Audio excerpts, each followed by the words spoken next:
to the first online session of the IDFC Climate Finance Training Series. So as you might also have seen earlier in the communications, the idea is really to have not like the years before, just one training, but also have additional on-site online trainings to kind of also have a kind of a continual learning effect. And the idea of today is a bit like in preparation of the training we will have in roughly 1 month in Paris. We have some points of the agenda. Maybe you can switch on the next slide. Yeah. And it does not. Oh, it's really okay. I think now on my screen it changed. Oh, we have some technical problems today. It's so now I'm muted. What's going on about here? So exactly. So the idea. Did I even in the first part? It's really.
Hi, everybody. We cannot hear you. Now you can hear us? Yes. Yes. I have no idea what's today the problem. So then some from our side, maybe you can switch on the next slide. We are here together, as you can obviously see, with technical problems. We are 3 persons here. We are from the one side, Laurent Xavier, which is our lead trainer for the topic, and we'll hand over shortly that you can introduce yourself. Sure. Luckily, I'm not an IT specialist, otherwise it would have been useful. My name is Laurent Chabrier. My background is mostly banking.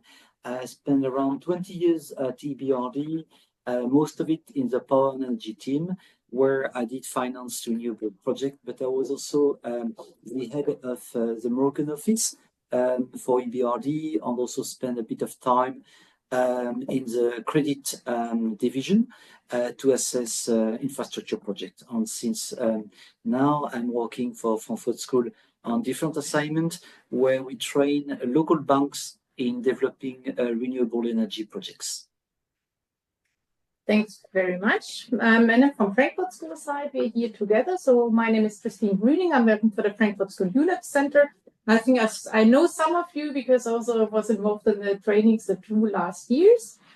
And I'm here together with Elodie. Hi everyone, I'm Elodie. I'm working as a program manager at the Sustainable World Academy at Frankfurt School and working here as a project coordinator for this training project with you guys.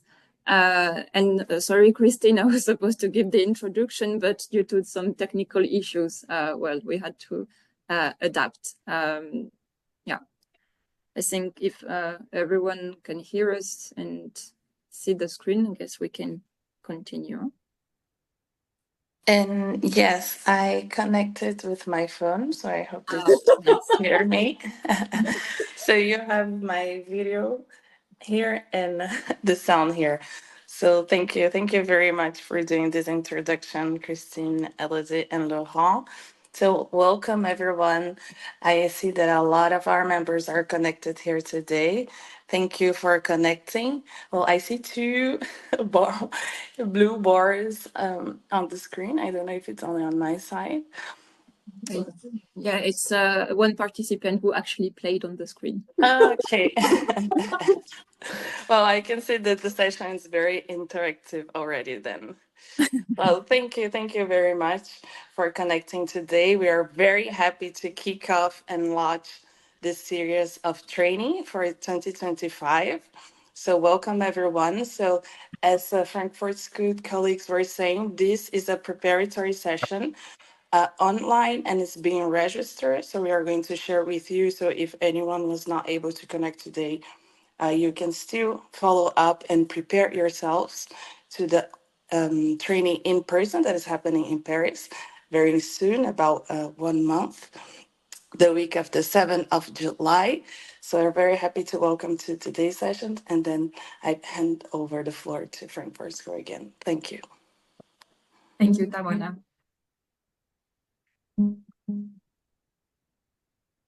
All right, so as a recap for you, I see that there is still some. Okay, as a recap for you, so the objectives and learning journey of the training, as you all know, we are going to organize several sessions on the topic of renewable energy and blended finance and PPPs, with the main training, on-site training happening in Paris between the 7th and 11th of July. And we are starting now with online sessions 1 and 2 in June to actually make sure you are all aligned before the on-site training in Paris, because the topic might be new for some of you or not new for others. So we just want to make sure that we can align the level and competencies a little bit. So as you will see, it's going to be a mix of blended learning, so both online sessions and on-site training. And after the training in Paris, there will be 3 additional sessions, which will be held online as well, to deep dive and focus on specific areas which we will identify also together during the training. So as you can see, the methodology is quite diverse. It's going to be a blend of lecture, case discussions, because it's very important to get your also to get your experience. So we really want to encourage peer-to-peer learning and sharing experience, and because it's richer. And then we'll also have external stakeholders sharing their experience as well. So this is for the introduction and how the training series is going to be structured in the next months.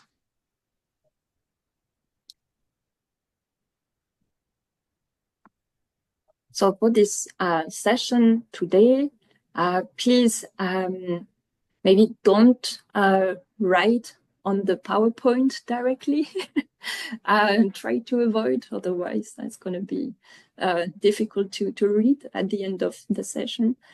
Please mute your microphone. You are free, of course, to use the chat if you have any question, but also just to unmute yourself. You can raise your hand, and we are happy to get your questions whenever you have one during the session. So please don't hesitate to interrupt. The session will last 90 minutes and will be followed by a 30 minutes Q&A session as well. And it's being recorded and will be shared with you after the meeting. As well as the slides. So the slides as well. Yeah, the slides, so you don't need to make screenshots, but also the slides and also a concept note giving some explanations to the different slides will be shared. And please have your phones ready as well, because we will have some interactions during the session where you'll have to scan a QR code and then answer some questions. So please be sure it's ready with you, and then let's start the session. So thank you. Thank you very much, Elodie. Then, as we say, but always good to repeat it, it's very much like interactive, and do not hesitate to tell us when I'm going too fast or where you would like me to repeat something, because we are like colleagues being together, then very much the idea of being a team of colleagues rather than a teacher with some students. Then if we start with this first slide, there will be two parts. One will be dealing with technology, and the other one will be dealing with sector organization, power sector organization. And then what are we looking for now today? This is the next slide. We would like, in fact, to really give you and provide you with the background knowledge that is useful when dealing with renewable energy financing, so that you get fully prepared for the July seminar. Now, there is no doubt some of you are very familiar with the concept, others might not. Therefore, there is absolutely no issue for anyone, again, to raise their hands and to ask us to develop any concept if it happens not to be clear enough. What we also found out, I guess we share the same impression, is that there is a lot of jargon on terminology being used in general in finance, but also in particular in renewable energy finance. And again, we thought it would be useful to demystify all these terms so that we agree on a kind of plain field definition, and we could avoid misunderstandings, and quite useful to clarify this terminology. And what we would like also to do today it's to really extract from the whole scope or field of sustainable energy those projects which are eligible for what we would call specifically renewable energy financing. And again, it's an exercise that we will do together. And finally, as an outcome from this session, we will be very happy or welcome your feedback on what you would like us to develop during the seminar. And then again, a kind of very interactive exercise whereby you tell us where you would like us to focus our attention in July. Now, next slide. What we will be trying them to do is to look at renewable energy financing, but what we understood, you have two particular topics you would like us to look at today. It's a way to interact with public-private partnerships and also with blending. Now, with these two concepts in mind, you will see later in the presentation that we have to somehow narrow the scope of our analysis to specific projects. Reason being that not all of them in the field of renewable energy are eligible for PPPs. Only you would see those which directly involve private and public parties. And blending or certain type of blending is also only suitable for larger projects. And again, this will lead to us narrowing the scope of our analysis to the largest project which involve several parties. Now, again, to frame our session today, we have to look at why financing is particularly important. This is the next slide for us. In this slide, we show the respective importance in a typical, I would say, 1 kilowatt hour price and the relative importance of financing. And as you could see, if we were to compare photovoltaic project, utility scale PV project, as we call them, together with onshore wind by comparison to a gas turbine, as you will see, the amount that in 1 unit of kilowatt hour the financing represents is clearly much higher in utility scale PV, onshore wind, or even hydro, by comparison to conventional power plant. And de facto, one could appreciate that financing, the structure of it and the cost of it is far more important in the field of renewable energy by comparison to conventional energy. Now, if we think at question? Sorry. No, I was testing my So now, if we look at sustainable energy project, then it's a huge, I would say, field of opportunities, and it's very important to make a distinction between, on the one hand, what we call energy efficiency projects that we won't cover in this particular instance. Then it's coming. Oops.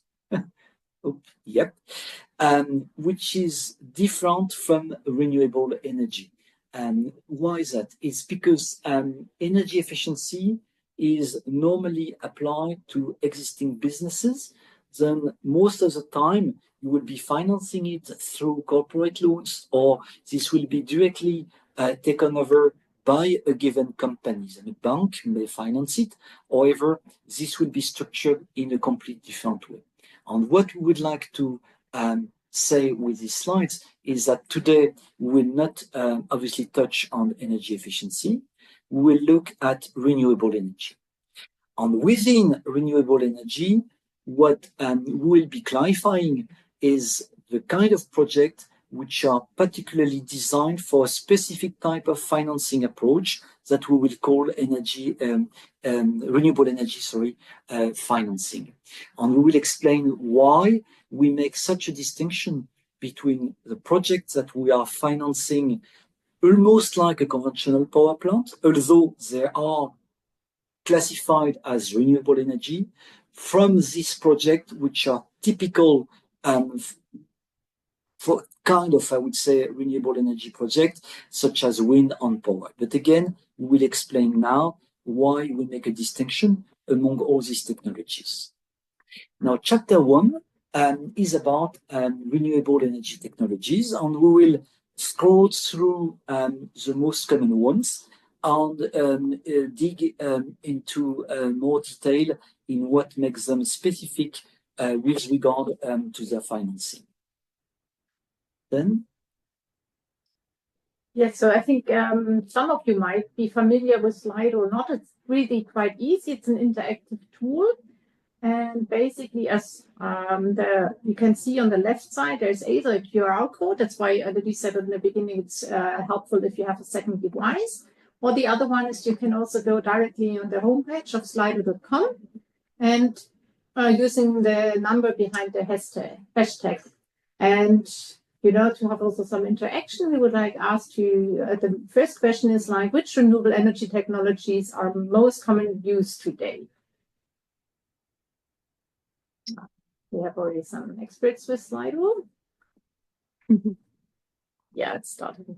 Okay.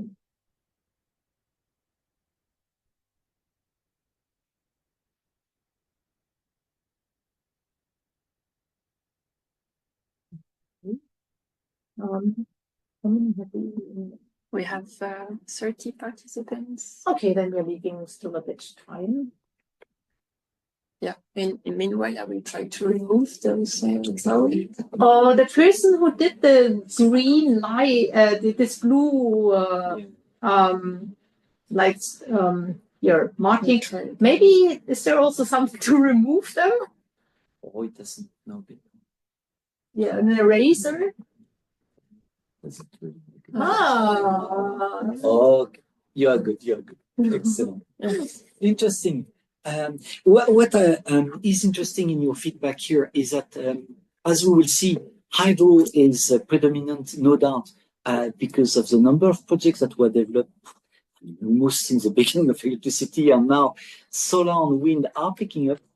However, it's very dependent on each country. And I think hearing what you just said as a group, what we will do is possibly to focus much more on what makes the difference between solar, wind, and hydro in terms of financing and the challenges related to each of these technology. Because these are clearly different. And within the hydro, by the way, we will see just in a few slides what makes them different among each other, because there are several types of hydro with different ways of looking at it. Then, Elodie, maybe then we could switch to the next slide, where we'll present to you the key technologies. And in terms of solar, one should make a big difference between two technologies. One which is very easy somehow to deploy, which is the famous PVs that I'm sure all of you have seen either in the respective country or even on picture or on the TVs, and it's mainly PV photovoltaic panels which are supplied from abroad, most of them coming from China. Quite easy to install in various type of size of project. You could have very small ones on the roof of your house, or also what we call utility scale, which is one of these buzzwords on terminologies that we use in the field of power sector and renewable energy. Then utility scale, which means that it's a utility that supply power to the grid. The advantage is that it's very easy to install, not much construction risk, and could also be used off grid. Then lot of positive aspect to it. However, it's very weather/sun dependent, because obviously you only produce during daylight. And as we will see later in the presentation, it creates quite a number of issues with regard to dispatch, in a sense that the electricity network has to cope with an amount of energy which keep changing. Although the average per day or per month is quite predictable, the type of production is a little bit more difficult to control. And this is clearly a big difference by comparison to the other technology, which is called concentrated solar power. Then it's one type of design. You've got also other designs where you've got a tower on mirrors that reflect the sunlight to this tower, and you've got a boiler. This is much more like large scale, a bit more complex to install and to develop, but it has a kind of inherent technological advantage in relation to the fact that this technology provides you with a kind of buffer, in a sense that you heat usually a fluid, and on this energy help you address this issue of intermittence. The more complex technology but complement quite in an interesting way PV in the way it is developed. Now, you will find obviously much more PV projects these days than concentrated solar power due to the simplicity of solar PV and by comparison. Now, if we move to wind, until now, most of the projects were onshore, whereby I guess again you've seen in your own countries or maybe on TV or on the internet these large onshore wind farms. And this is very much adapted to medium to large size project. The cost went down substantially in the recent past. They are, by comparison, we would see to offshore much easier to install because there is land access.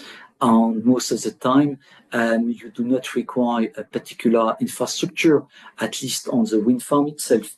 Sometimes you need obviously a connection to the grid, but the wind farm itself, by comparison to offshore, is surely much easier.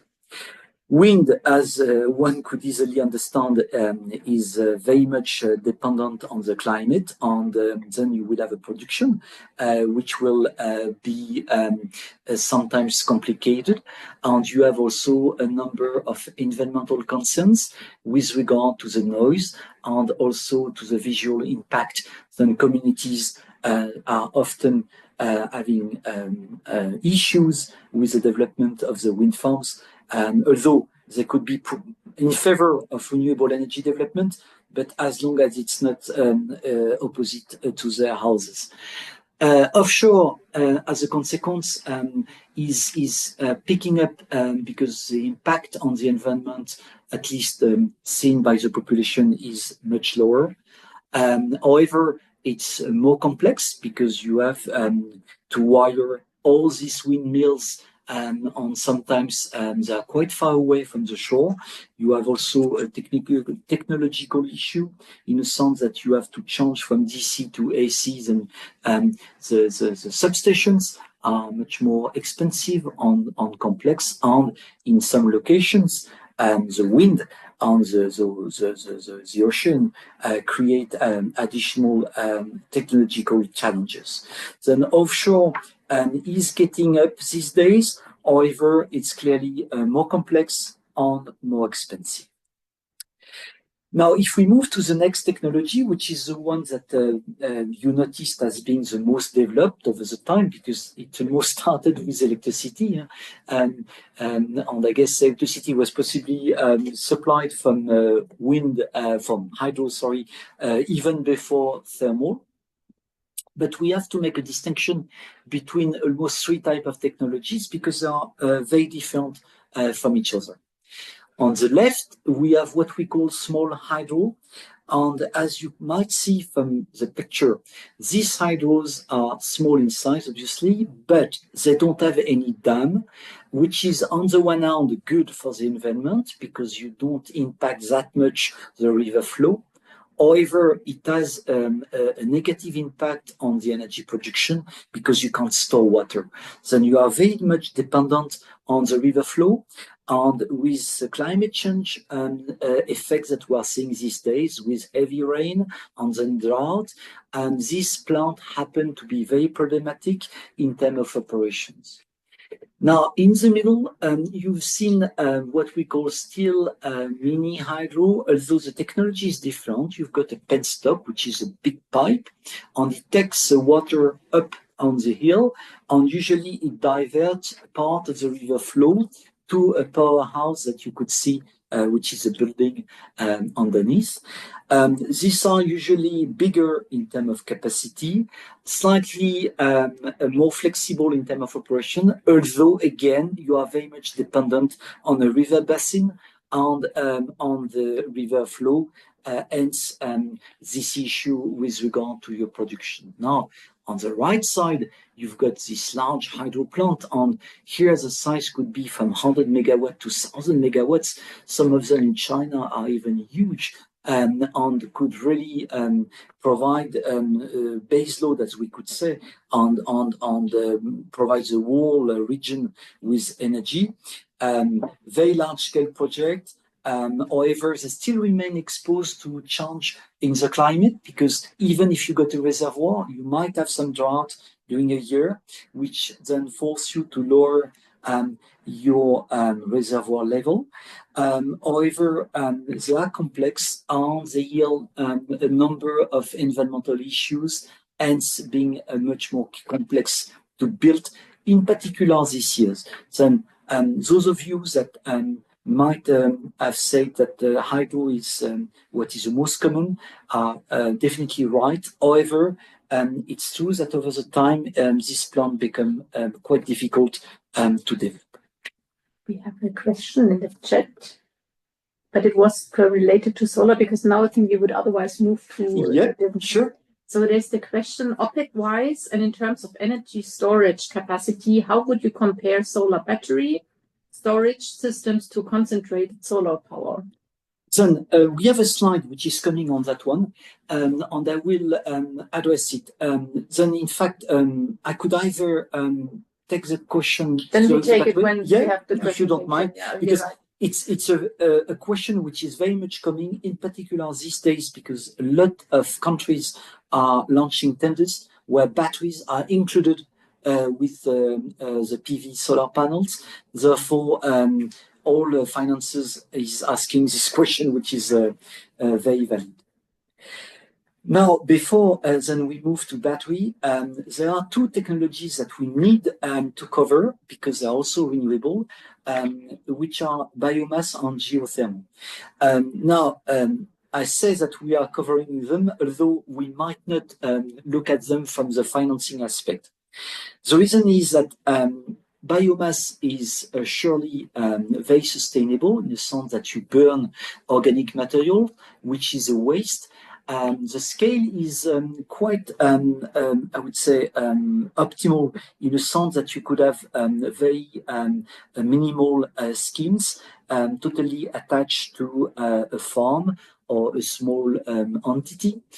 However, and this is the irony of this situation, because although you are burning waste, you are not immune from all these kind of environmental challenges in relation to waste management. And there is also issues with regard to emission, harmful emission of gas, as well as one could imagine, a lot of people having concern with the smell on anything that goes with biomass. Therefore, for this reason, but also for the reason that you are able in a biomass project to control your production, we will very much associate the financing of biomass projects to conventional power plants. Because we will see later in the presentation, there isn't any such issue of not being able to control your production and be weather dependent. In case of biomass, the issue is very much comparable to a conventional power plant. It's about being asked or not to produce energy, and being able to source the raw material or not. On the same almost apply to geothermal, whereby you have a constant supply of heat, and again, you are not exposed to this variability, which makes you weather dependent. Hence, this idea of saying, look, there are renewable energy technologies clearly eligible in terms of RE. However, that won't be subject of typical RE financing. And it goes back to, if you remember the first slide, where we have these big boxes, whereby we excluded certain projects in terms of their financing, not saying, however, that they're not eligible in terms of green points or sustainable development type of initiatives.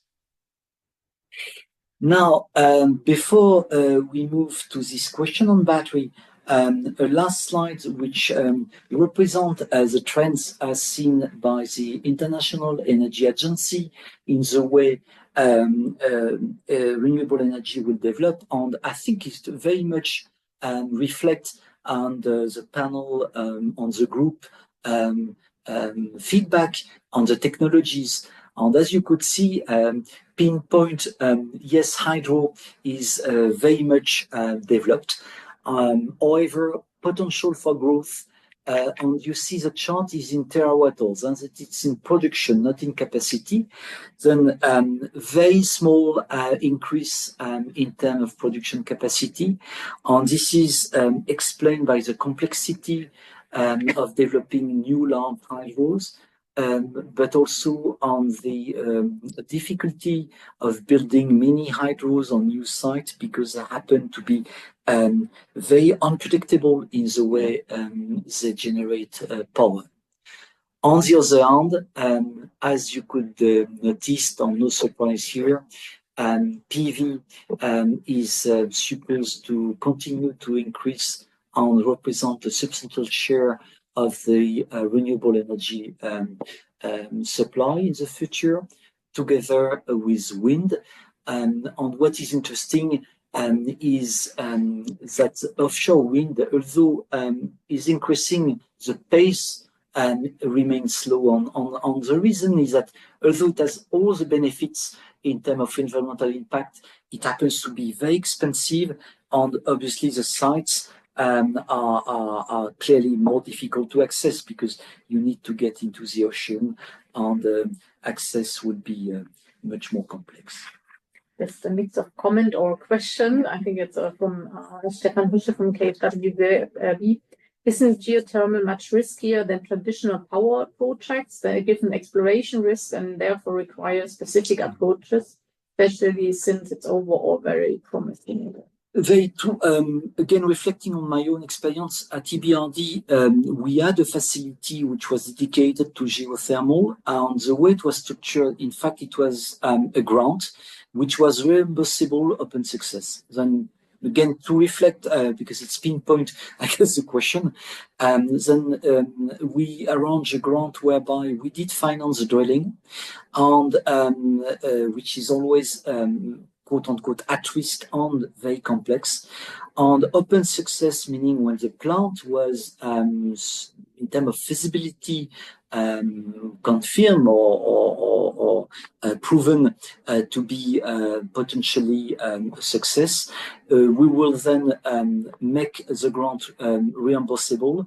And usually, again, each bank will take a different approach, but as far as EBRD was concerned, a part of the grant would have been converted into equity, and another part would have been forgiven. So it's very much, I guess, a reflection of the point which is made that geothermal is extremely risky, and you need a booster or you need an incentive at the beginning, and usually at risk, meaning that it requires some seed funding, otherwise it's too complicated.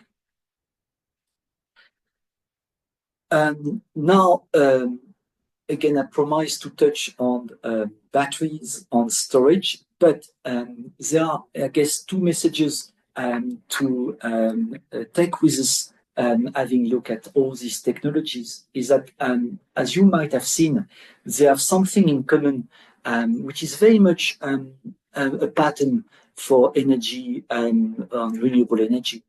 It's first uncertainty and intermittence. And I have to possibly further explain the meaning of each of these concepts. Uncertainty would reflect on the fact that there is a need to make a prediction on the amount of energy that one would be able to produce using this power plant.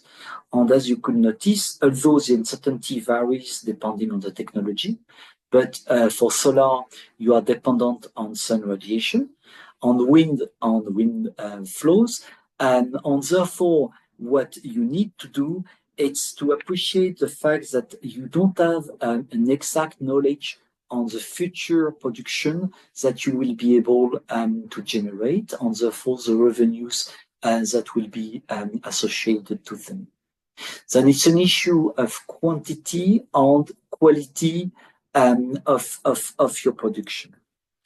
And the concept is slightly different from intermittence, which is much more about the fact to have constant interruption in the way you generate electricity. And I think we could again take PV as an example. You remember when we spoke about PV, we said that there is always this issue in relation to clouds on some shade on the lower production from your PV plant by comparison to CSP, which is this concentrated solar power, where you got a buffer. Then intermittence, and we will come back to that example. I don't know if those certain of you are familiar with what happened in the Iberian Peninsula in Spain. Was it a couple of months ago, where it's exactly an issue of intermittence which happened, where suddenly all PV power plant produces a lot of energy, and in fact beyond and above what the network or the grid was capable of taking off at a given time. Then two real challenges that we'll see are a bit problematic when you manage an electricity network. One is uncertainty of your production. The second is intermittence. But what we will see later in the presentation is that there are ways, and it's part of renewable energy financing, to address these challenges and to make a financing possible. Then in the next slide, we just confirm that yes, these two constraints, uncertainty and intermittence, will constrain or impact the way we produce energy, so the renewable energy plants produce and contribute to the network, but also the way it competes with other suppliers. It will also directly influence the risk profile of our project and have an impact on the way we structure our financing. Now, you remember the slide where we compare the financing cost and the financing amount, in fact, the depreciation in a given cost of electricity unit. Obviously, this is getting even more important for us because of the relative amount of capex by comparison to opex. So if I was to say that my kilowatt hour could cost 100, I know that 80% of it for RE energy or renewable energy production is financing, whilst if I compare with conventional, it will be only 40. Then just to say that the issue is even more important when you are dealing with renewable energy projects. Now, if we were to compare each of the technology against these two major I would say trends, which are intermittence and uncertainty, it varies. Then, as we will see, solar and PV are somehow uncertain, but days are days and nights are nights. Therefore, yes, they are uncertain. However, the kind of impact on the uncertainty is relatively low. And we will see that when probabilistic scenario are compared in average between 1 year or the other. Let's say the total amount of sun radiation doesn't vary that much. However, in terms of intermittence, it keeps changing. And this is very much the case as an impact for solar PV and a bit less for CSP. However, as one could appreciate, you've got some rain one day, and therefore your production will be half of what it should have been, and it could happen at any time. If we have to compare this technology with run-of-the-river project, intermittence will be medium, and the reason being that you have usually a mini dam, what we call a weir, which store a little bit of energy. Therefore, you could have a heavy rain, but it will somehow not impact your production too much. The same if suddenly the rainfall stop or the basin hasn't any storage. I mean, there will be a kind of buffering effect. However, there is, with no doubt, a very huge impact in relation to climate change, where from one region to the other, there are patterns exacerbated by the fact that even if in average one will find the same amount of rain in one region or the other, the rainfall pattern is completely changing, with these days heavy rain during a day, and when you can't store that energy or that water, it's gone, by comparison to a more steady rain pattern as we used to know. Therefore, run of the river are a bit touchy these days, hence you've seen this diagram where we have shown a modest increase in the hydro development because they are complicated. Dams are clearly much easier or much more or much better equipped, I would say, against uncertainty because of the de facto storage. However, they come with a huge environmental impact to which population are extremely sensitive these days. Still, it's true that in certain regions, one would say over 10 years, a change in the rain pattern on obviously the amount of water that you will get. Intermittence, in the contrary, is something that big HPP are very good at addressing, and even to the extent that they offer to the network operators an instrument or a tool to manage frequency on supplies. And what is a challenge for the other technology happen to be an upside for large HPP. On the wind, there is this, I would say, pattern or studies that proves that the wind offshore is much more steady, and therefore uncertainty is mitigated by the fact that you have always steady winds that manage to provide you with a minimum supply, something that you won't find onshore because of the effect of the mountains or various other climate effects. Therefore, offshore wind is clearly a better source of supply of energy by comparison to onshore with regard to uncertainty. In terms of intermittence, it's high.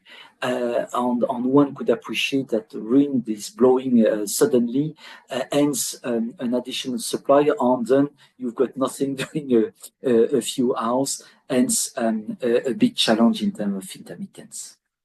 Then again, idea of comparing technology with regard to these two major, I would say, criteria, which are intermittence and uncertainty. And now we move to this challenge of energy storage, this question came obviously because these days you have many projects which are launched, whereby for PV in particular, regulators or whoever is entertaining the tender or the competition would like also to address storage. And now we have to make a distinction between technologies where you have a direct storage solution. Hydro is the obvious, CSP, and there is also a distinction to be made whether the issue is about injecting power at a given point, meaning you have several plants which are connected to the same point, or if it's an issue with regard to the overall demand. It happens, if I reflect again on what happened in Spain, was it 2 months ago, it will appear that this wasn't that much an issue about saturation at the injection point, but the overall network wasn't able to take the load.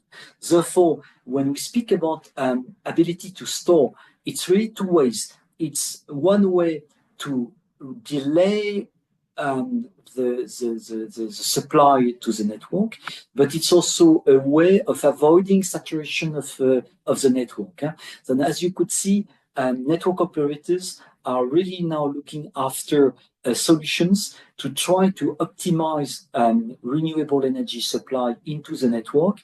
And then one way of doing it is to call on batteries, and this is the next point. Yeah. And then there is a challenge which must be looked at, whereby if a project merge together the two requests, which is on the one hand to produce renewable energy, let's say PV, and to store, to really appreciate whether the electricity is or not coming from this given plant.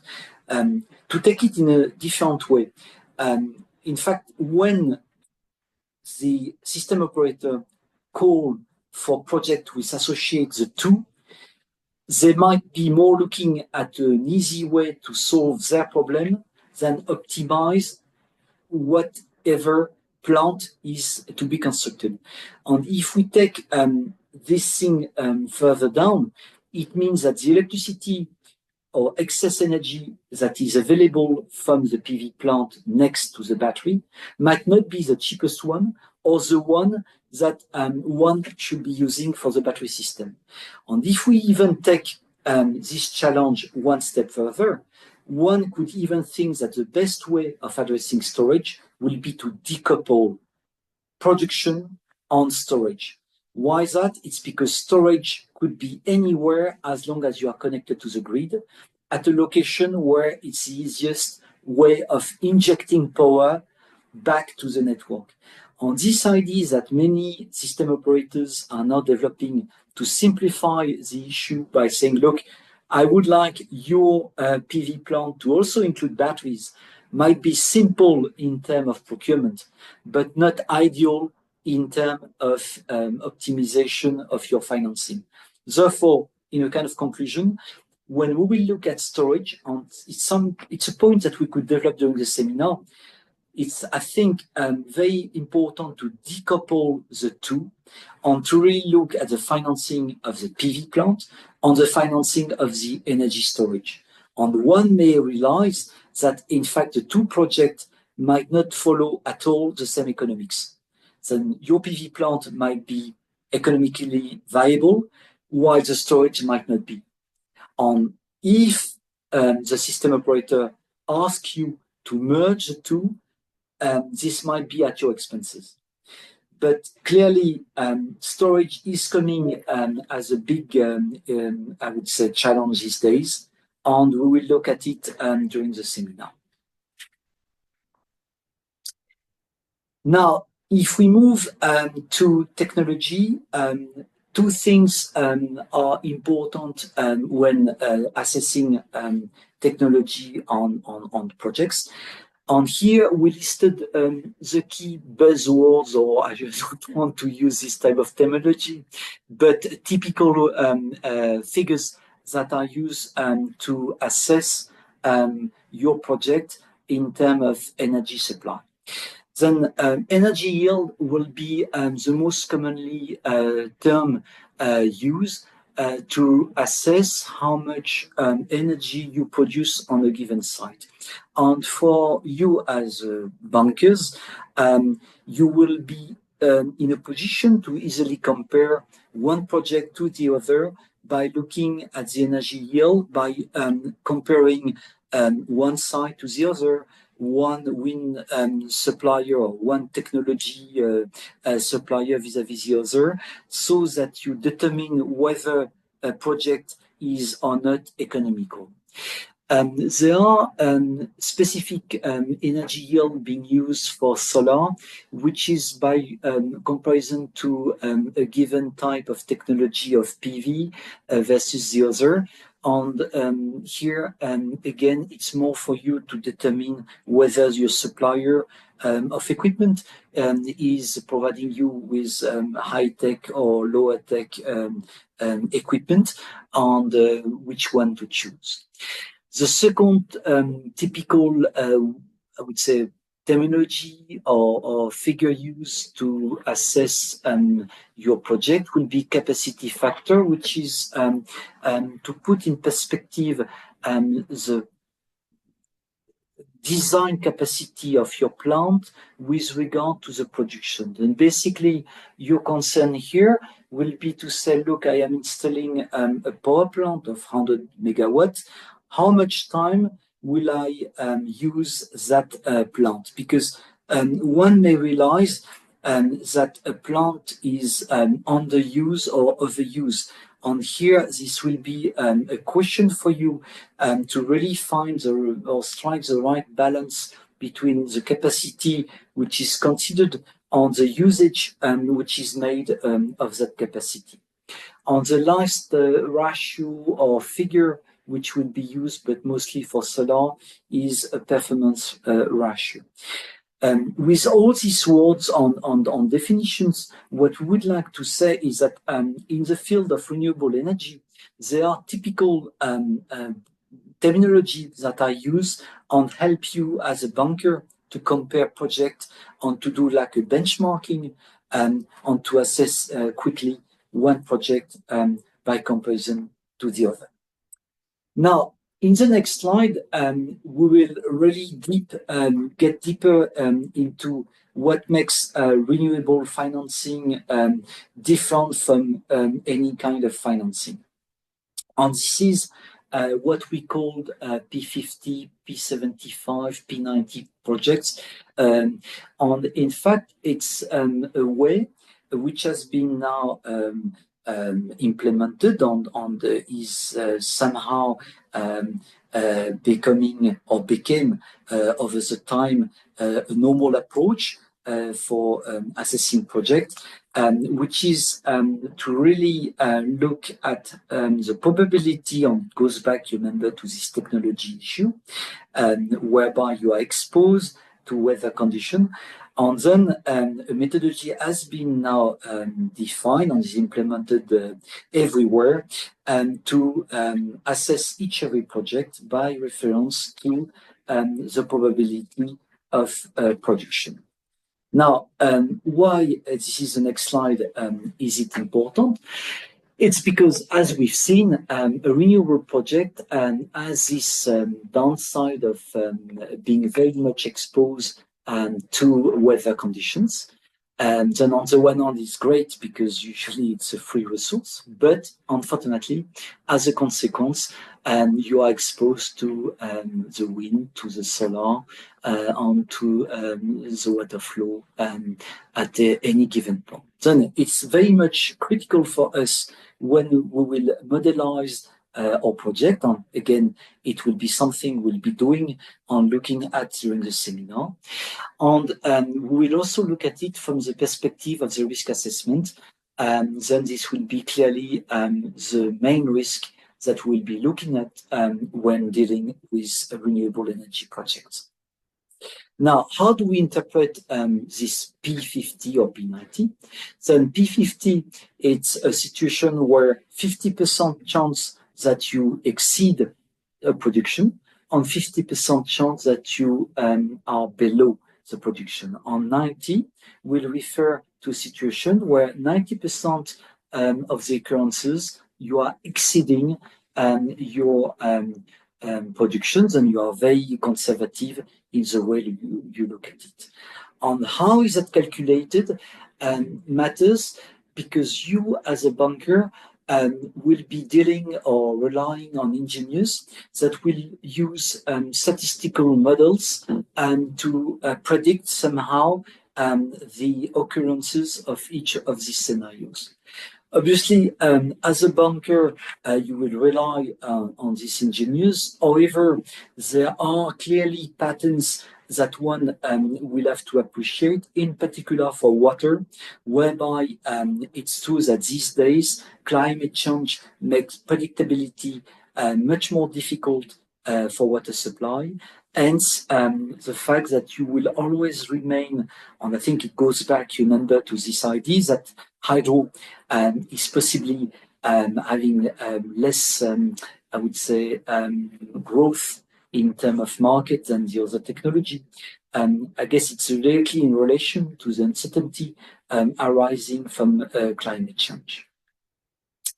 And we will see later together during the seminar how we will use these scenarios when building the financial model and assessing each of the financing facilities. Now, if we continue to dig into P70, P90 on these various scenarios, you will see that each technology, it's clearly different in the way we call it volatility. It's a way you establish differences between P50 and P90, and somehow how the scenario varies. And as you could notice, if I take solar, a P75, which is again a scenario whereby 70% of the time I am exceeding the production, and if I compare it with my P90, in fact, it's a relatively small difference. Therefore, we will see that later. As a lender, PV is offering me less uncertainty. It reflects, you remember, on the point we already discussed. At the end of the day, there will always be some sunshine. You see, what you don't know is when the rain is coming and when the clouds are above your PV plant. However, over the year, it's true that the difference won't vary that much. And as you could see, it's not exactly the same for onshore wind, because here we could see from one year to the other a big difference, and the worst being definitely run-of-the-river hydro, where you have a higher risk to having droughts, or even a situation where you have floods, which doesn't really help you because you can't store water. Therefore, what we will be doing during the seminar, we will look at each of this technology and explain what scenario we'll be using when looking at our financial model. Now, we go to something a bit more fancy.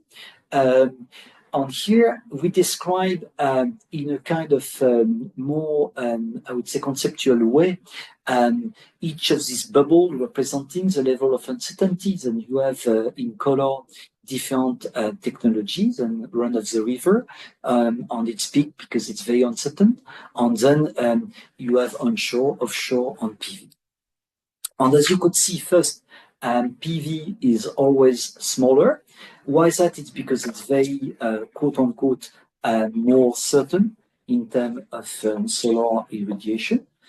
However, and this is what we will be seeing with the bubbles coming. Yeah.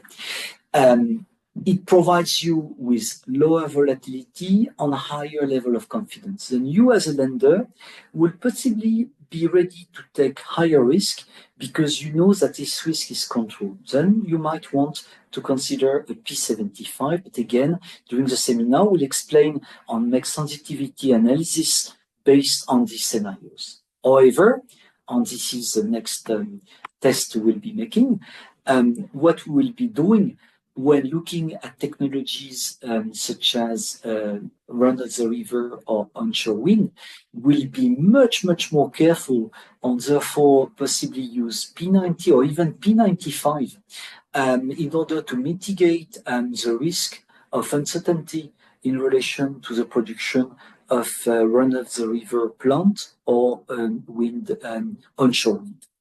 And here, back to what we were discussing at the beginning of this session, it makes a direct link between technology and renewable energy financing.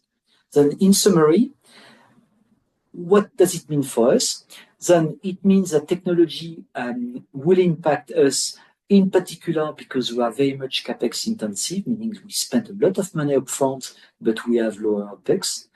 We have to address issue in relation to intermittent and uncertainty in the production, but we have tools which will allow us to address these challenges and we will see that during the seminar with our modeling on this PXX, P90, P75, or P60, or P90, 75, or 50 scenarios that will help us make our cash flow projections and structure our financing. Then it's everything about risk and approach. Now, I haven't touched, remember the slides where we were saying, oh, it's about PPP on blending. Yep, it is about blending on PPP. Why is that? It's because what we will see is that some finances have a particular risk appetite or not to this type of risk. Hence, the way of structuring your financing and blending the financing, having each slice of risk being covered by a financer or the other. On the same, this is for public sector to also step in. And I think it goes back to the question we've got on geothermal, where public sector, for example, might step in by covering the upfront cost of drilling and testing. Then what it shows is that technology is very much linked with blending and PPP approach. And then I leave the floor to Christine and Elodie if you have questions. Yep. So we've reached the end of chapter 1, and we have again a poll for you. Which technology do you think is the most relevant for your country? So please, again, use your phone, scan the QR code, and write down your answer. And then we can also engage in a conversation.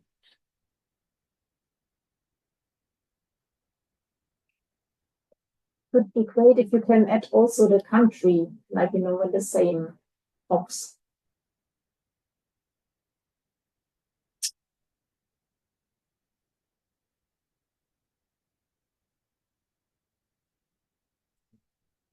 Solar PV in Croatia.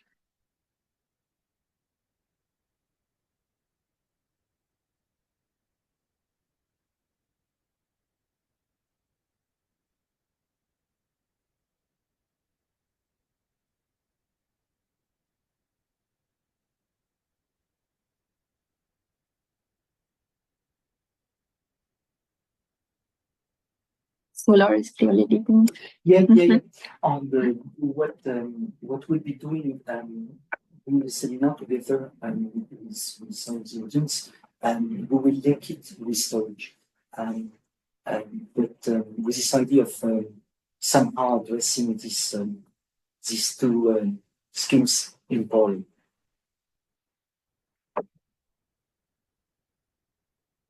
Community-based, we will come to that one because it's something that we will look at during the market descriptions. It's so much to discuss. I mean, we'll be short of time. That's what I was telling you. It's not my fault. It's not my fault. Yeah, but otherwise we have. No. Does someone want to maybe? Yeah. Then what I suggest is that I do, because we will be distributing the slides anyways, and they are a bit more wordy, if I may say, in particular in the market descriptions. I will just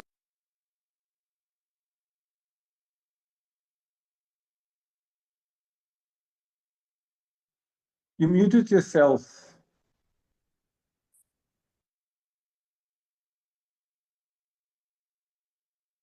Okay. As you might have seen, we are a bit running out of time. So, Laurent, you will see that the slides which we will share include sometimes more details, especially we often try to have on the slide also like sometimes a description. So we will share the slide, but you will skip maybe through 1 or 2 slides. And we keep this poll active because I think it's helpful for the training, but we would now continue with the next slide, but you can still use it. Sounds good. So now let's move to the next session. Maybe just before we continue, whether there is a question on the first part, as now we would switch from the renewable energy technologies to the market structure. So is there a question from the audience up to now?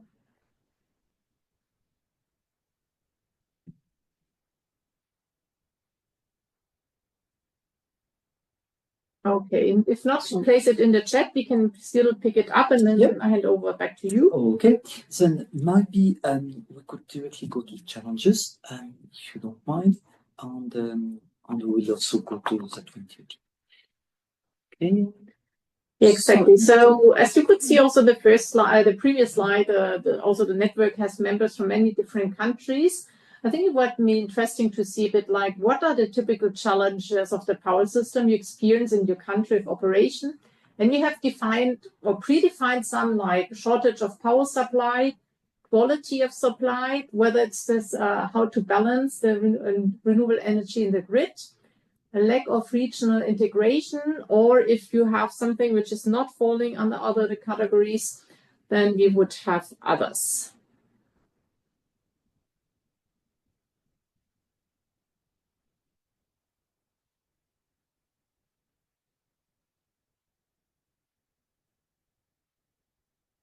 Cool system.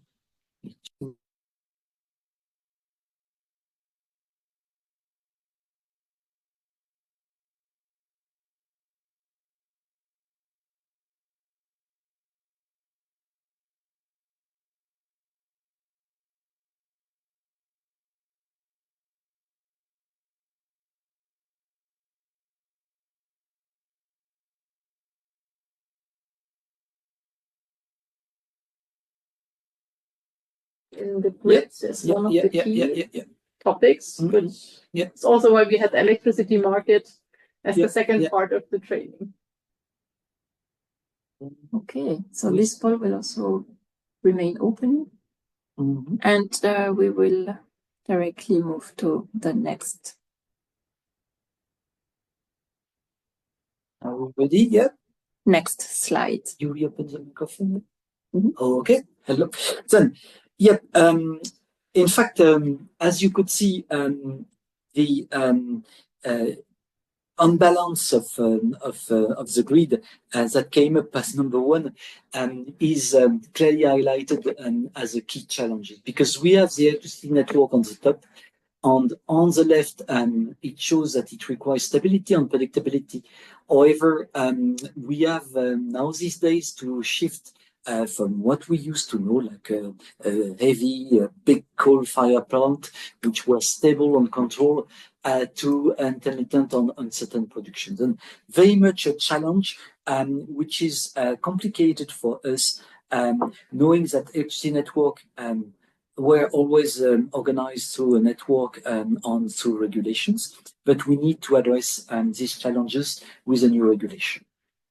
Then, in the next slide, quickly, we all have seen in our respective countries two patterns. First, a national vertically integrated company that was leading everything on over the time.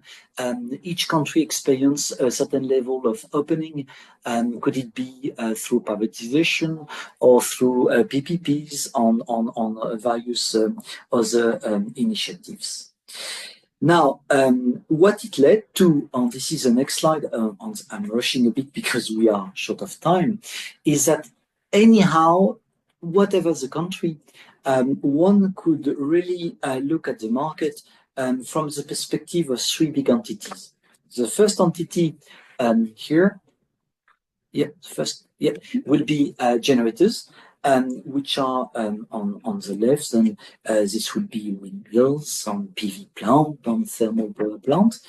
The second will be what we call the transmission network, which is everything that goes from 132 to 300 or maybe even 400 kV.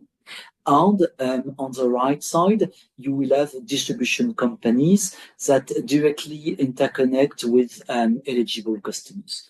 So, talking about market regulation, you will have more or less these three entities: generators, transmission companies, and distributors, so-called eligible customers. Now, we have to mention end users because in more advanced markets, end users have also the ability to directly participate to the market by choosing the supplier. Now, in parallel to this more or less, I would say, technical or engineering aspect of the market, you have also key entities that exist and has been established in order to operate, control, or even supervise the market operation. Typical terminology used here again, as we've seen when dealing with technology, market operators, then they are one who somehow put together the market and ensure that it's operating properly. Independent system operators are those that ensure that your network is stable, then constant supply on demand, and it's always netting off. And depending on every country, you could have or not a separate transmission operator which operates the high voltage grid. All these people are supervised normally by an independent regulator who will look at the performance of the network. Now that we have somehow set the scene in terms of technology and in terms of operators, we looked at each of the market structure. The first one is the typical organization of a single entity which does everything, public sector, and it's called vertically integrated. The next one would be a situation where you will have a single buyer who buy energy from various entities. And to do that, they need an independent system operator and a market operator. So this is, and we will see that in the next slides, normally the first opening of a vertically integrated market, whereby a single entity, which is usually the legacy national utility, is buying electricity from IPPs, and you will see that this is more or less around this type of approach or concept, market concept, that we will design our financial modeling and our case study during the seminar. The next one is a little bit more advanced. It's called wholesale competition, and here you allow direct trading between a supplier and off-takers.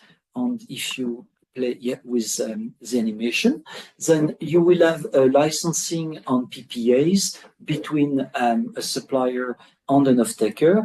However, it's a bit more advanced, and you need surely a more tested regulator. By tested, we mean a regulator that has proven its independency and its ability to perform its duty. And the same apply to independent system operators and transmission system operators. And the final type of markets, if we were to put them by categories, it's what we call retail competition. It's something where you allow end users to choose the suppliers. And here you do that in several ways. Then you have, and this is the little animation, you have several preset contracts. And in fact, you allow end users, and usually it goes down over the time from possibly SMEs or higher voltage customers to even residential customers who have the right to choose the suppliers. Now, in the next slide, we compared the different type of market, but we might not spend too much time on that one to concentrate on the next slides, because here we try to look at the pros and cons, or where each every market provide for renewable energy financing on PPPs. In a vertically integrated model, in fact, you have a single entity which usually drive or is in the driver's seat, and this entity will determine which project they do finance, and they organize all the engineering, the construction. And if you are to finance a project, in fact, you finance the power utility. You don't finance a project, and then you will look at it more from a corporate loan perspective or a sovereign guarantee loan or project. PPP will mainly be public. Private sector will have little, if any, involvement.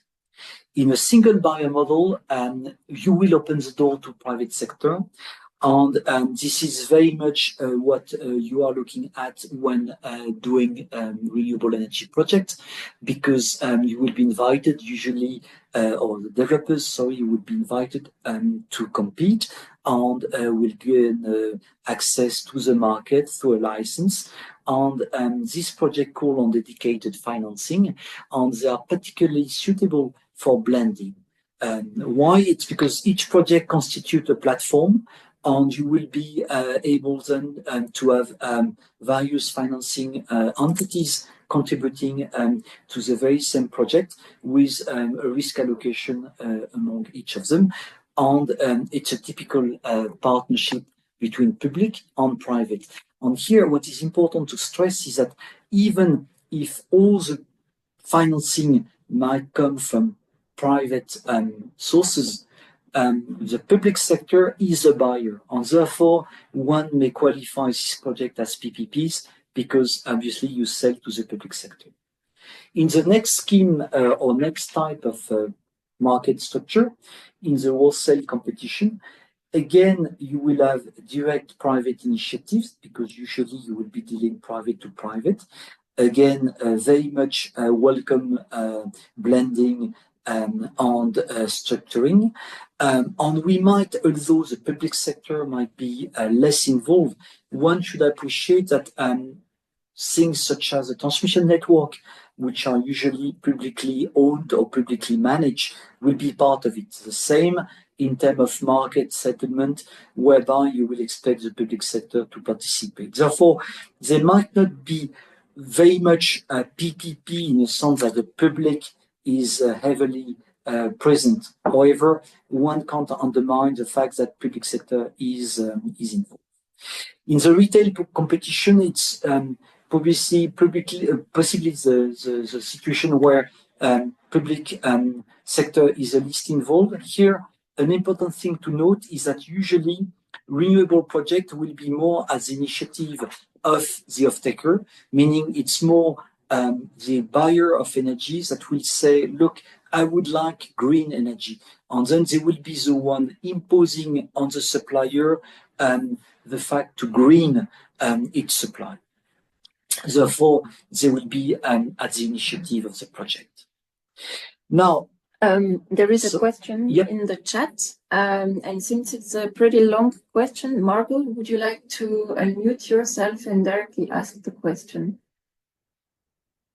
No, we can discuss it later, but it was rather from an historical perspective, what has been, good practices in supporting the transition of precisely national vertically integrated companies, because now we see that they're often, judge and defendants being asked to implement the energy transition, but also being reluctant to, deal with the challenge of intermittency and uncertainty to the right capital investment. So I was just wondering, also from a policy perspective, what has been those kind of effective approaches to incentivize the transition of vertically integrated companies that choose also to manage, I would say, mostly fossil based grids? It's a fair question. That what is happening is that I should somehow acknowledge that I'm a bit biased in the sense that being or having spent most of that time with EBRD, it's very much driven by EU, and therefore it's true that EU is supporting or incentivizing opening of the market. And the reason taken is that in a sense that they believe that the market will provide to the end user customer the best price. However, one would say that sometimes it's at the cost of quality or reliability of supply. Then up to, and you might be familiar with the concept of energy package, which is a concept developed by EU. There have been clearly a huge trend against vertically integrated structure because a lot of people believe that they are inefficient on the long run. And it's also true that because of the amount of funding required to develop all these power plants and to increase the supply, there is a need anyways to bring some private sector people. Therefore, the idea has been to be prudent and to open carefully the market and go to a single buyer. But that single buyer is also creating an issue whereby there is a single source for the off-taker of energy, which again wasn't very transparent for the end users, which somehow opens the door to the ability of having direct interactions between off-takers and suppliers. Hence, this concept of saying, look, let's move carefully, get to a single buyer concept, and open our market, allowing larger customers to get directly into contract with suppliers. So my suggestion will be that this could be typically a discussion for the panel, is that we take notes of that question and we bring it during, for example, the panel discussion. Now, because I'm to be conscious of time, what I would like to do is to spend a little bit of time, because I have to address one question on net metering and community supply. So we skip the poll. Oh, here. no, please, no, sorry. Okay, so for everyone, here is another poll based on the previous slides. Which market structure is currently in place in your country of operation, if you're aware of it. And also, please don't hesitate to unmute yourself and comment directly. It's always interesting if we have some experience sharing. Yeah. Now, this is somehow no surprise, and we will come back to that. Yeah. Anyone wants to comment or has any question regarding the market structure?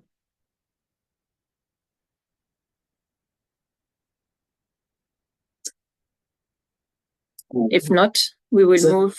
We take stock of this feedback, and we'll address it one way or the other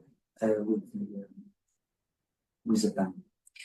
Now, I would like to touch on the contracting matters on the price reference points, possibly just to give you enough information in order for you to be able to more easily get into the slides when we get them. Then basically, what we would like to do here is to just speak about the contracting arrangements that goes with the market structure. Then, in fact, we've seen that we have a market and we have different players. And then what is happening is that the production on the offtake is ruled or underpinned by regulation, which sets the big policy items, the license, because normally it's not like any kind of commodity. Electricity is licensed, then you need somebody to allow you to either supply or to purchase. And there are this type, and again, it's a kind of buzzword or terminology element, what we call a PPA or power purchase agreement. And we will touch on a couple of them, or couple of terminology associated to PPAs. So this type of contracting arrangements have to be dealt with, this is the next bit, by reference to the challenges that we do have on, remember, we've seen that we have challenges when we produce renewable energy. First, we have an intermittent production. We need somehow backup, or we need to make sure that whoever would like to purchase electricity from us is able to get electricity whenever they need it, and not only when we supply it.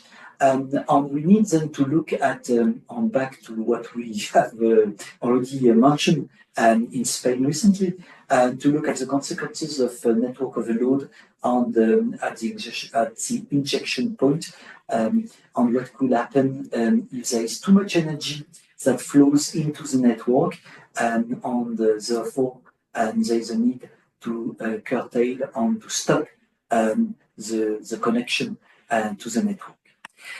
Then, to look at it, we have different contracting arrangements, and we won't go too much into detail, but we would like, we'll just mention the kind of key family and key types of offtake arrangements.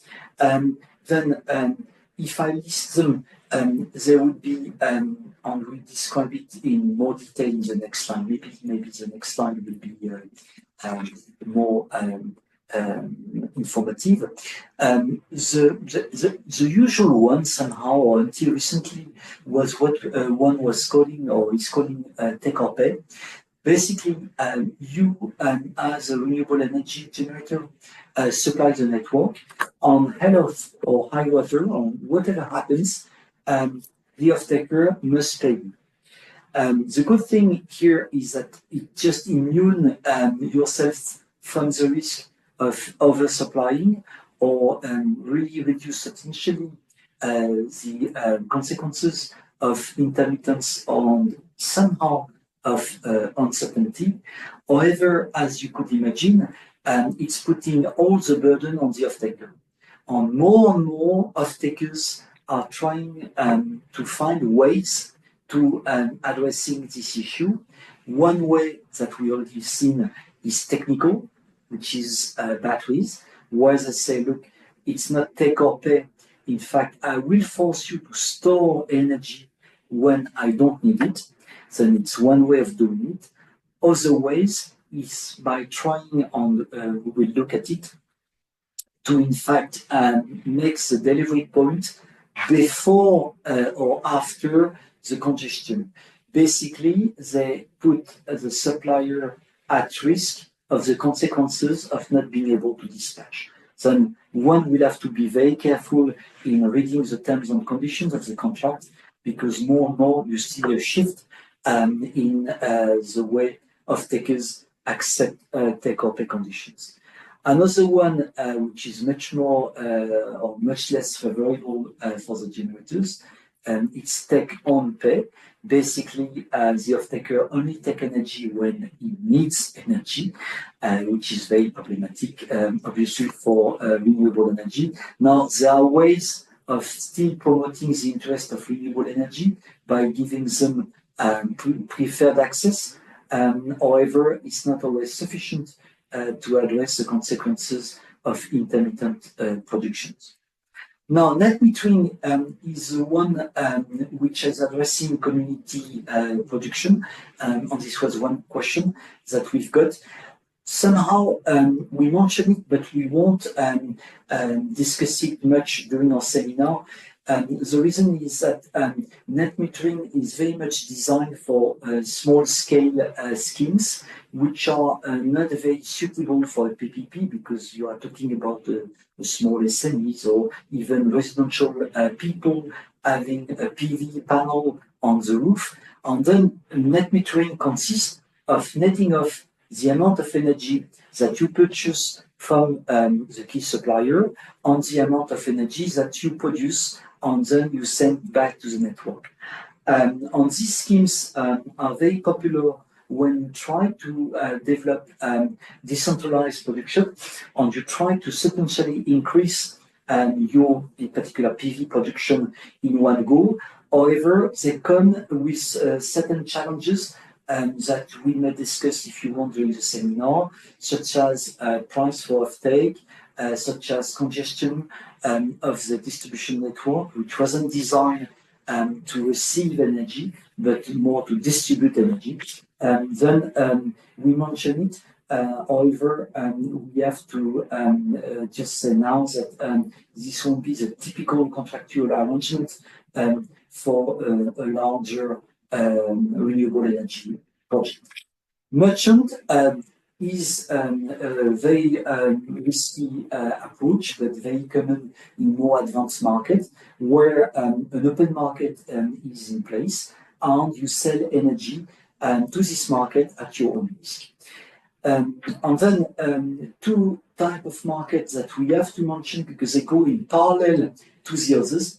Capacity, only for a larger renewable project, but basically hydro with a dam, whereby you sell your capacity and your ability to produce without producing.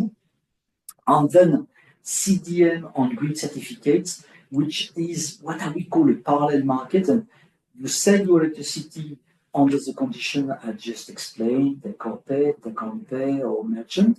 However, in parallel, there is a market whereby you sell your green production and it's parallel to the other market. And there is the electricity as a commodity, and there is the green production of energy, and these are parallel markets, each of them yielding their own revenues and having their own conditions.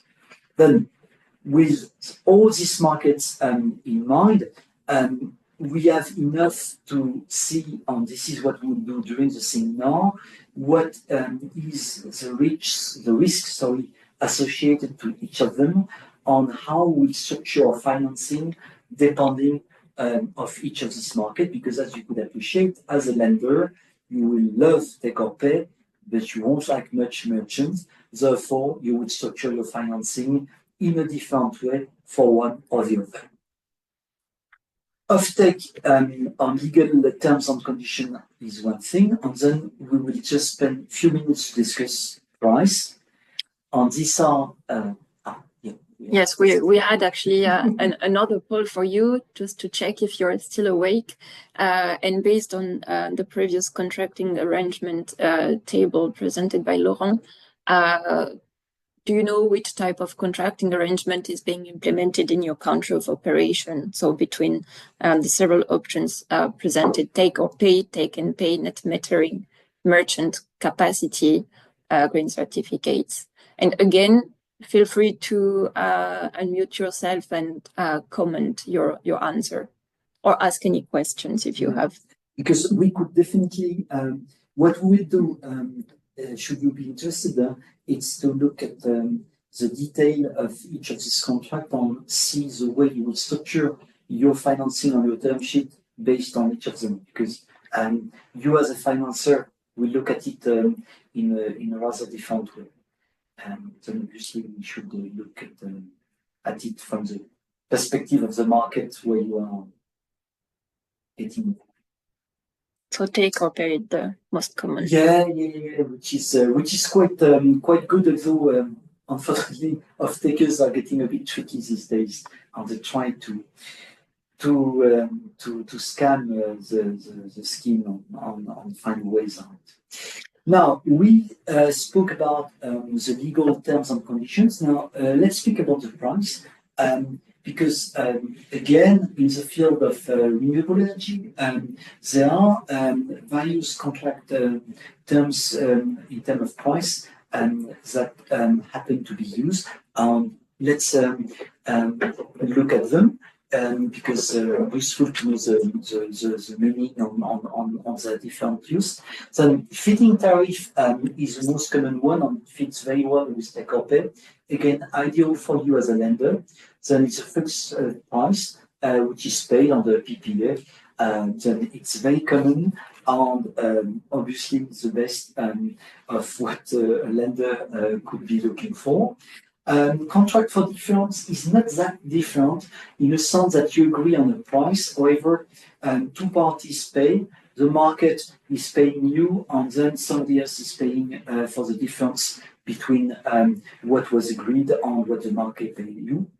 Net metering, from the price perspective, is a bit tricky because price could go from the price at which you purchase electricity, which is very favorable to the producer, to another price whereby the distributor says, look, I'm not ready to buy your energy at the price I'm selling you the energy. And the reason why they do that, it's because as a distributing company, they incur a lot of costs, the theft, the technical losses, the investments.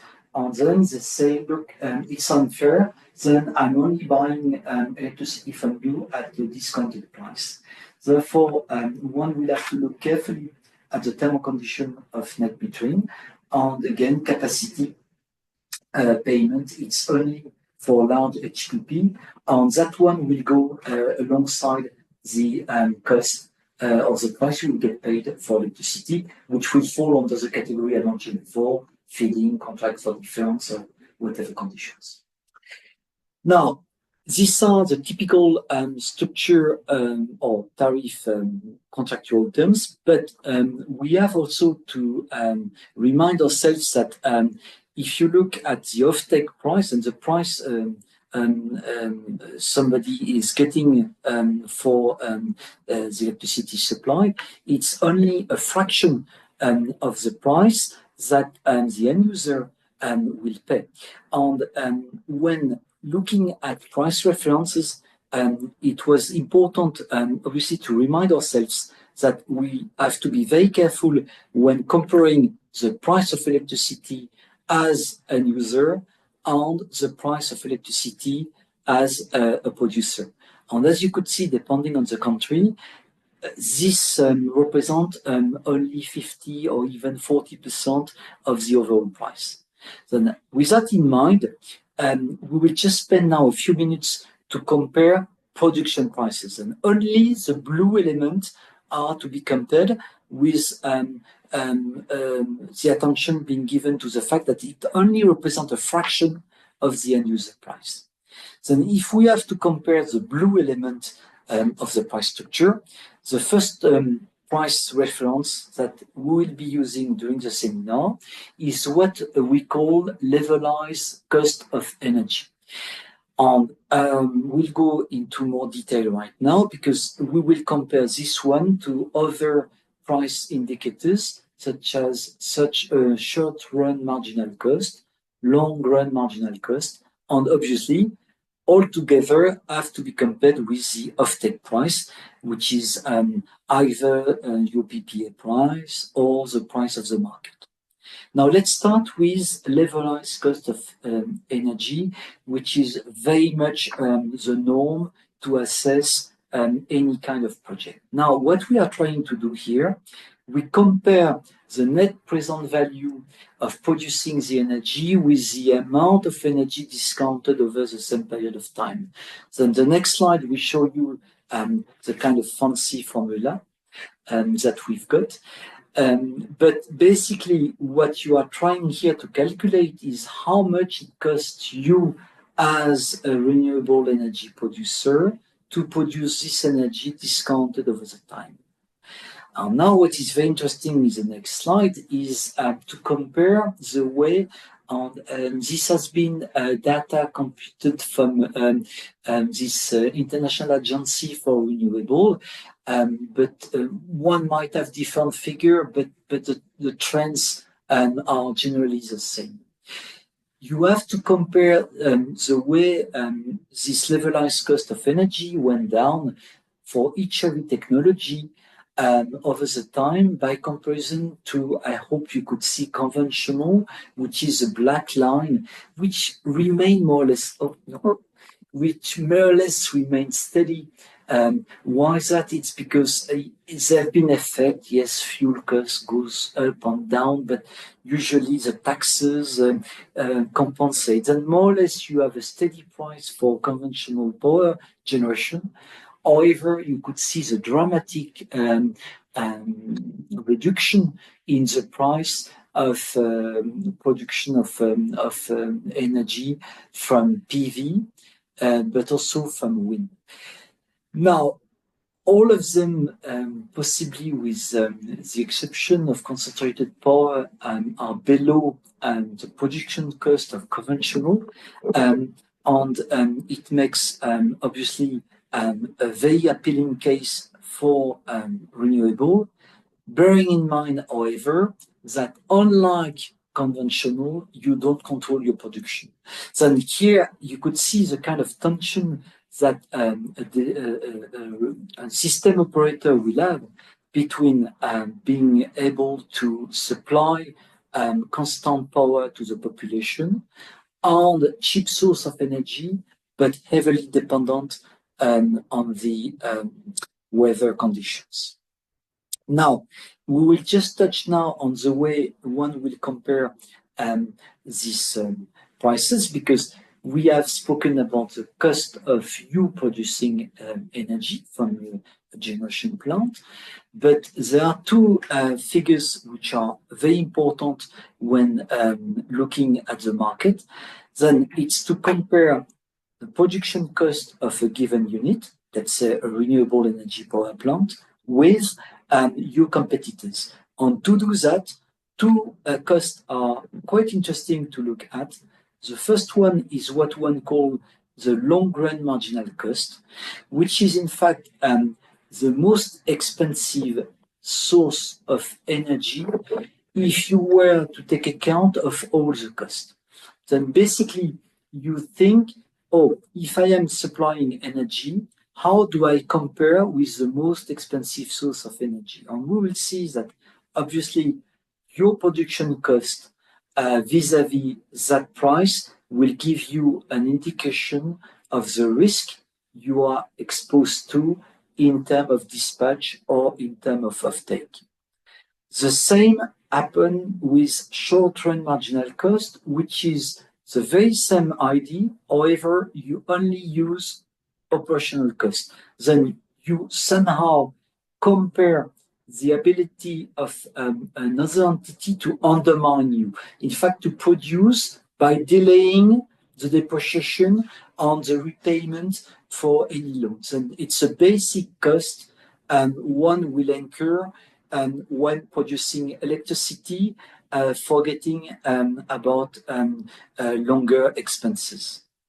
And what is interesting is that every energy system has its own dynamic, and one is developing what we call the least cost plan, which is providing indication on the key competitors, both on the long run marginal cost and the short run marginal cost. And if, because this slide shows you the way each power plant is exposed to this type of calculation. But if we go to the next slide, what the long run marginal cost help us with, it's to take a decision whether we are or not able to make an investment. The short run marginal cost will assess our competitiveness in the market together with this levelized cost of energy. Then during the seminar, what we will be doing, when we will be dealing with risk to price, we will in fact position ourselves vis-a-vis these various indicators, and we will determine the risk element associated to the price for every market. And I think it's concluding with the last slide, this session on the market. And sorry, we had to rush a bit, but basically, here with that part of this session, we wanted just to share with you enough information so that during the seminar, when bringing all the risk assessment, the terminology on the way the risk is assessed for every project, you already know everything about short run marginal cost, long run marginal cost, and levelized cost of energy. I think, was it not a last quiz or whatever? Yes, so that we after could finish in time. After the conclusion.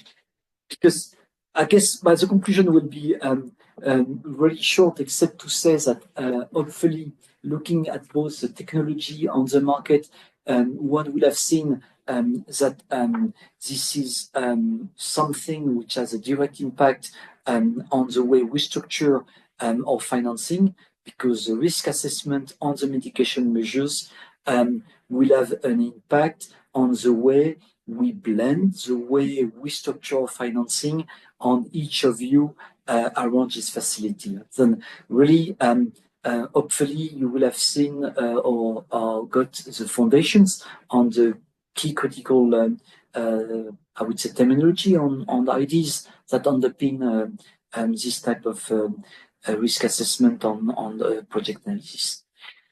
Then back to you, Elodie.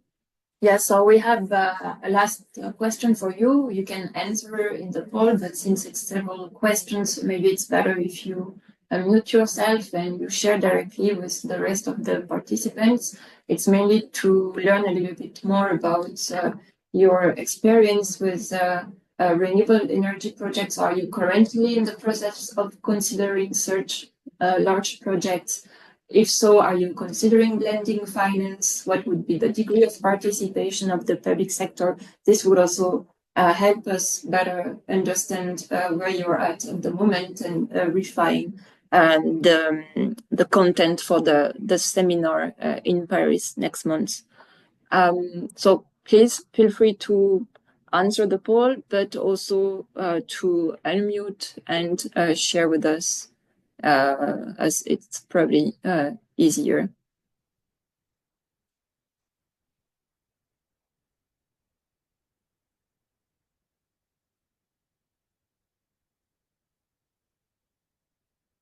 Or maybe if someone wants to share their experience working on such projects, if it has already been implemented or currently being in the process in your organization, would also be interesting for the others to get some feedback, experience sharing again.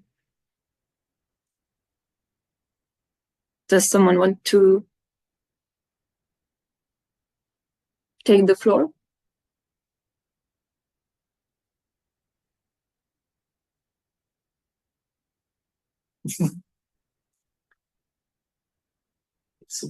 Not at the moment.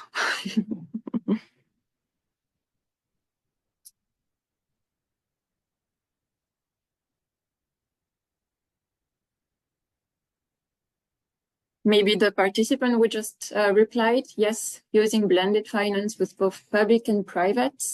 Yeah. Could you please maybe share a little bit more with us?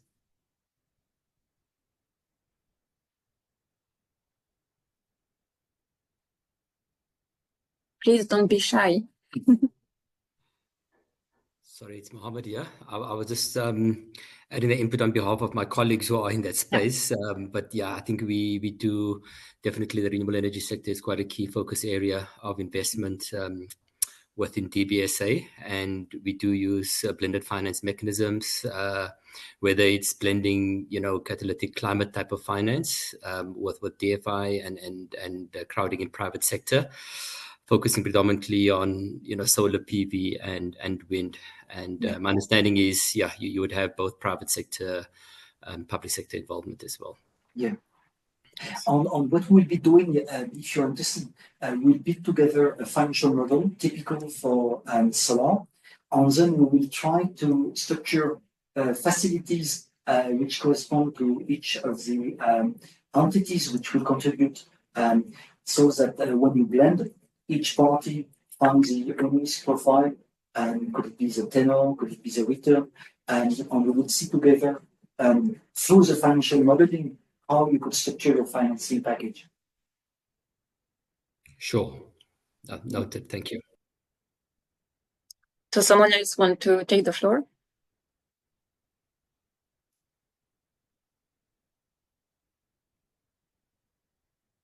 One thing we could also do if people would like to comment, because one critical element of the financing will be the term sheet and the conditions that you as a lender will impose. The idea would be that we could also come with typical, what we call cash waterfall, which are the key terms and conditions that you will insert into your term sheet, again, as a platform for blending, because the cash waterfall will give priority in terms of cash flow access. And again, that one we'll cover during the seminar together with the function model to make it very practical, so that you've got an instrument to approach your blending.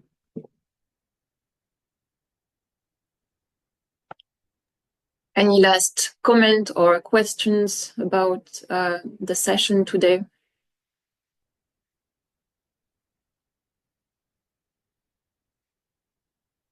If not, I think we will close this session for now. As mentioned at the we will we will keep those comments, and we will share the recording with you as well as the slides. And if you have any questions, meanwhile, please don't hesitate to contact us, as some questions may arise a bit later. In particular for the seminar, so that we really design some things that you are interested to hear about, or which could be a platform to exchange as well. So do not hesitate. Okay, great. Thanks everyone for your participation, and hopefully see you all in Paris. Thank you. Bye-bye. Bye everyone.